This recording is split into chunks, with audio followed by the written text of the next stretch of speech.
दोस्तों, किसी भी व्यक्ति को गिरफ्तार यानी कि डिटेन कब किया जाता है? जब किसी भी व्यक्ति ने कोई अपराध किया हो, किसी व्यक्ति के विरुद्ध किसी ने एफआईआर दर्ज करवाई हो, कंप्लेंट रजिस्टर करवाई हो, तभी पुलिस उस व्यक्ति को गिरफ्तार करती है। अब अरेस्ट यानी कि डिटेंशन के दो प्रकार हैं। एक है प्यूनिटिव डिटेंशन और दूसरा है प्रिवेंटिव डिटेंशन। अब प्यूनिटिव डिटेंशन क्या है? जब एक अपराध हो जाता है, उस अपराध की कंप्लेंट रजिस्टर हो जाती है, उसके बाद पुलिस जब आरोपी को गिरफ्तार करती है तो वो होते हैं प्यूनिटिव डिटेंशन। यानी कि अपराध हो जाने के बाद, उसकी कंप्लेंट रजिस्टर हो जाने के बाद, उस कंप्लेंट के आधार पर अगर पुलिस किसी व्यक्ति को अरेस्ट यानी डिटेन करती है तो वो हो जाता है प्यूनिटिव डिटेंशन। अब प्रिवेंटिव डिटेंशन क्या है? जब पुलिस को किसी व्यक्ति के द्वारा किसी अपराध को अंजाम देने की संभावना नजर आए, तब किसी व्यक्ति को उस अपराध को करने से पहले ही अगर पुलिस उस व्यक्ति को डिटेन करे या उसको अरेस्ट करे तो उसे कहते हैं प्रिवेंटिव डिटेंशन। यानी कि किसी भी अपराध के होने से पहले, कंप्लेंट को रजिस्टर होने से पहले पुलिस को यदि ये लगता है कि कोई व्यक्ति ये अपराध करने वाला है, तो पुलिस अगर उस व्यक्ति को पहले ही अगर डिटेन करती है, पहले ही उसको अरेस्ट करती है, तो ये होता है प्रिवेंटिव डिटेंशन। देखिए, प्रिवेंटिव का मतलब ही होता है रोकना, किसी भी व्यक्ति को अपराध करने से रोकना। और उस रोकने के लिए अगर पुलिस किसी को अरेस्ट करती है तो वो होता है प्रिवेंटिव डिटेंशन। यानी कि अपराध होने से पहले ही अपराधी को या गुनहगार को, जो ये गुनाह करने वाला है, उसको पकड़ना, उसे प्रिवेंटिव डिटेंशन कहते हैं। तो आज हम बात करने वाले हैं प्यूनिटिव डिटेंशन के बारे में, कि जहां पुलिस आपको गिरफ्तार करने के बाद 24 घंटे से ज़्यादा, 24 घंटों से ज़्यादा आपको पुलिस थाने में कभी नहीं रख सकती। तो जानने के लिए बने रहिए हमारे साथ। मैं हूं एडवोकेट अमित रावल और इस सब्जेक्ट को शुरू करते हैं।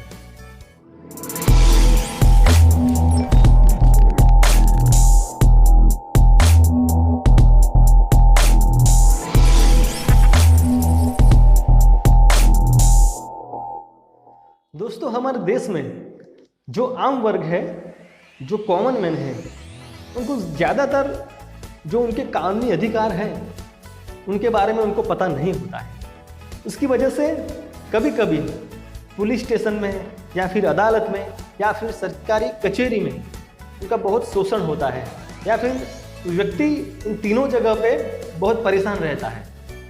तो दोस्तों, हमारा जो मकसद है कि हमारे देश का जो कॉमन मैन है, जो आम आदमी है, उसको ज़्यादा से ज़्यादा अपने कानूनी अधिकारों के बारे में पता चले।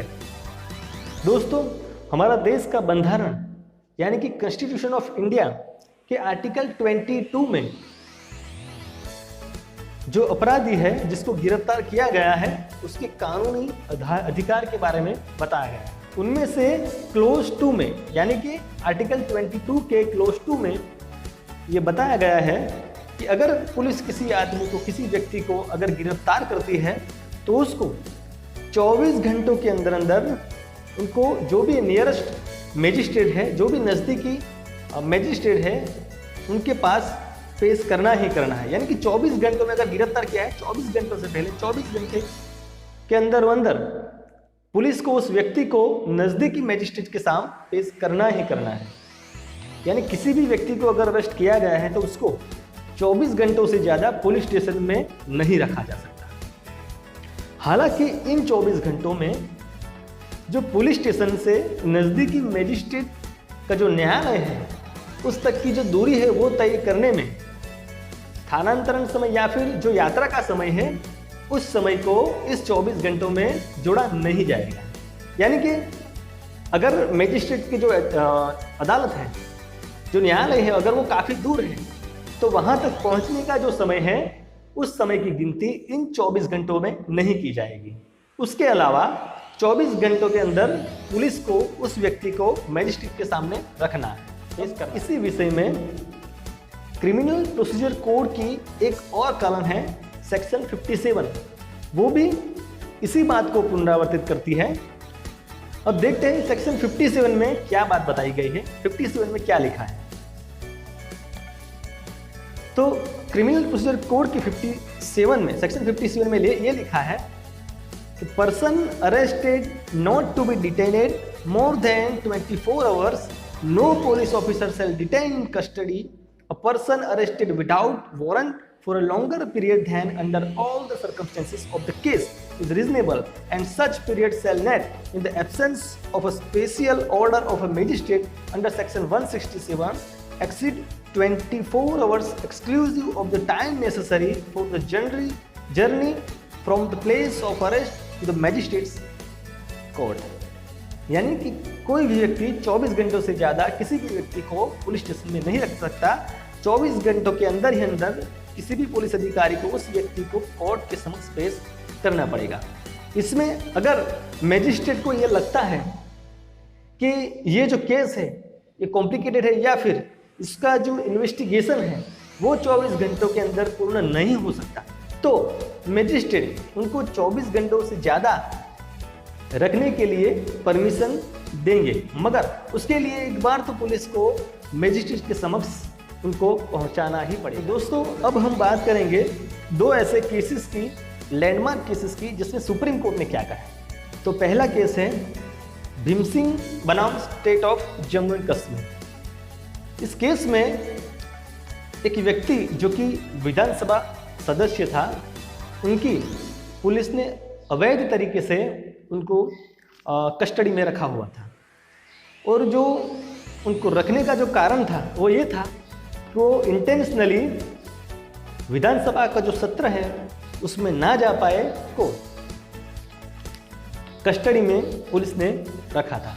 जब ये केस सुप्रीम कोर्ट के पास पहुंचा तब सुप्रीम कोर्ट ने ये बताया कि ये जो केस है इसमें साफ तरीके से देखा जा सकता है कि हमारे संवैधानिक जो अधिकार है उनका उल्लंघन हुआ है, और ये जो भीम सिंह थे जिनको कस्टडी में रखा गया था अवैध तरीके से, उनको सुप्रीम कोर्ट ने 50,000 रुपया जो कंपेंसेशन है वो उनको पेड करने को कहा गया। अब दूसरा जो केस है वो है सीबीआई वर्सेस किशोर सिंह। ये केस 2011 का है। इस केस में पुलिस ने एक व्यक्ति को अवैध तरीके से 3 दिन तक हिरासत में रखा।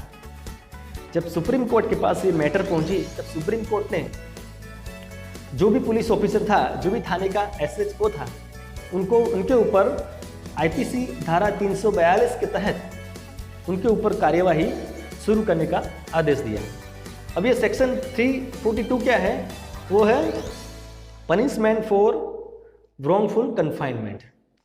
तो दोस्तों आज को वीडियो में बस इतना ही। अगले वीडियो में मिलेंगे हम एक नए विषय के साथ। अगर ये वीडियो आपको अच्छा लगा हो तो उसको लाइक कर देना, शेयर कर देना। तो ऐसे ही वीडियो आपको मिलती रहे, इसके लिए इस चैनल को सब्सक्राइब जरूर कीजिएगा। Thank you very much.